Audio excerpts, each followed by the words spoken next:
All right, Jake Hatch, talking about the players that have left Utah to go to BYU. Going to talk about the biggest losses to ones that maybe aren't as important but could still be felt. Let's just start with the biggest one, Keanu Tanuvasa. I love Utah fans. I've seen Utah fans try and talk themselves into this not being a big of a loss. And I love Morgan Scalley. I even saw Morgan Scalley talking about every year we lose players and we got the guys to replace them and it'll be fine. Utah will not be fine losing Tanuvasa. Could their defense still be solid next year? Absolutely. I like Aliki Vaimaki. Dallas Vailaki came on really strong as a freshman. He could do nice things. But when you lose, it's not just about Tanuvasa. It's about who else you lost to. You lose Samote Pepa and you lose Junior Tafuna, one of the hearts and soul of your defense. That altogether is a major loss. I think Tanuvasa was going to be one of the best defensive linemen in the Big 12 when he was with Utah. That doesn't change now. He's at BYU. He's an absolute game wrecker whose stats do not tell the full value that he brings. Well, and that's the thing about this is BYU is very happy to have him because here's the deal. When he's healthy, he's as good as they come. And BYU had two very good defensive tackles in their own right in John Nelson and Blake Mangelson, who are both exiting the program. So they needed some guys on the interior of that defensive line. And if you can add a guy the caliber of a Keanu Tanuvasa, yeah, BYU, there's a reason why Cougar fans were celebrating wildly when he picked the Cougars because he is a day one starter and he has got the potential to be an all Big 12 performer. And considering what BYU got out of the guys on the D-line last year, they got to be thinking, okay, we were pretty good on the D-line a year ago, but with a guy of Keanu Tanuvasa's ability, how much better can they be? Well, that means that BYU defense could be even better than it was this past season, and it was a pretty stingy defense in its own right. It was. Now you get a true game wrecker. Guy's going to eat up double teams and create pressure on the interior. But he's not the only starter that BYU is able to add. And this goes back to the first topic. We're not talking about players who left BYU and came into Utah. We've done that in the past. Logan Fano, John Henry Daly. Not this year, which it's a year in which obviously BYU finished the year as a top 20 team. Maybe could have even done things in the college football playoff had their season gone differently versus Utah lost 7 of their last 8. So that's where you're going to see the recruiting trends swing towards BYU because college football is such a year-to-year type basis. I think about all the momentum that Alabama continues to lose as they have another just disappointing season for their standard. But getting back to another player that left Utah to go to BYU, Carson Ryan. This is another interesting one to me because Ryan, projected starter at tight end. There's been a lot made of the tight end position not being as important in Jason Beck's offense, and Utah was able to keep Landon King. But here's, at the end of the day, it goes down to this, and I'm really high on Landon King. The best tight end on Utah's roster returning was going to be Carson Ryan. He was a starter at UCLA too. It's tough when you see your rival at a player. This is not as major of a loss as Tanuvasa to me, but this is still a loss because I could easily see Carson Ryan burning Utah for a couple catches when those two teams meet up next fall.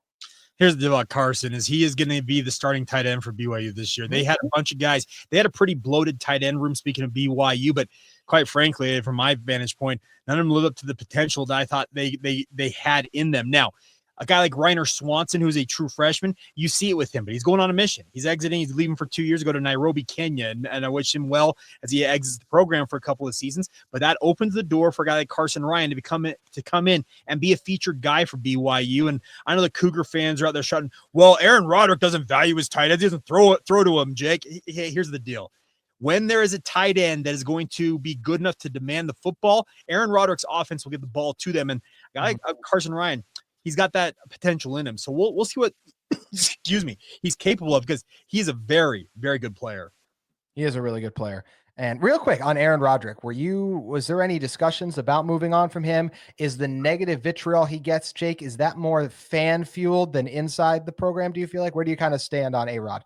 It's from outside. Here's the deal. Okay. He's beloved in that program. Kalani Sitake trusts him implicitly as his offensive coordinator. He's done a very good job recruiting by and large. He has found quarterback after quarterback to keep this offense rolling.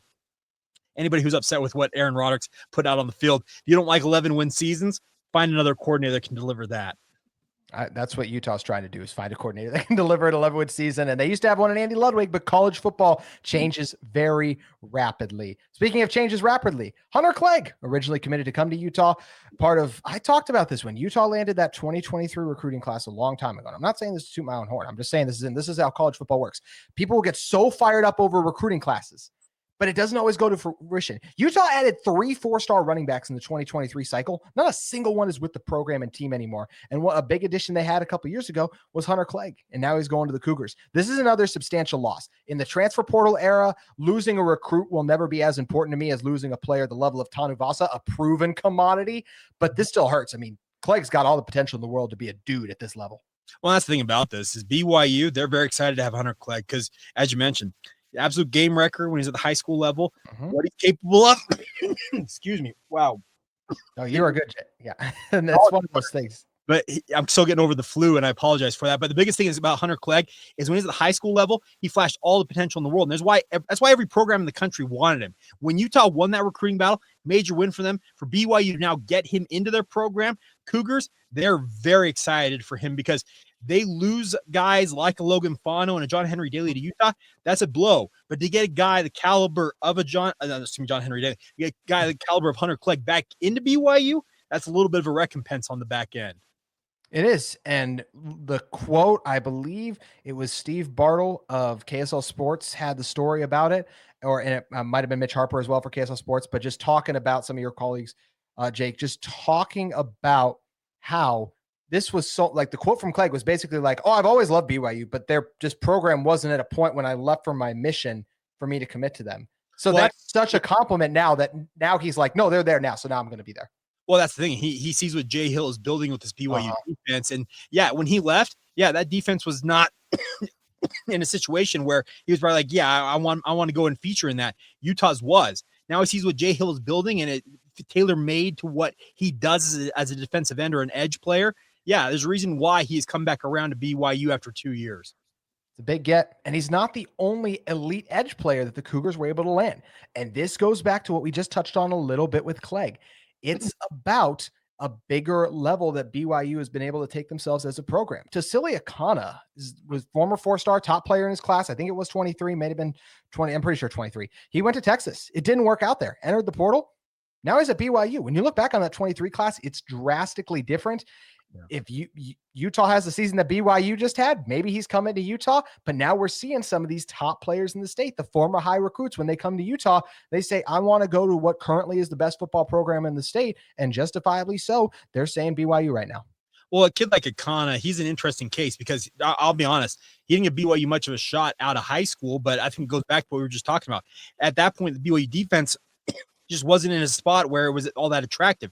Now it is. Now it's a program that all of a sudden you're like, okay, they're doing some things here, and they got some dudes making plays. Why can't I go do that? Now, Akana's going to have to bulk up a little bit. He's still a tweener, but his skill set, his pass rush ability, you can't match it. So I'm excited to see him and Clegg grow together in this BYU defense.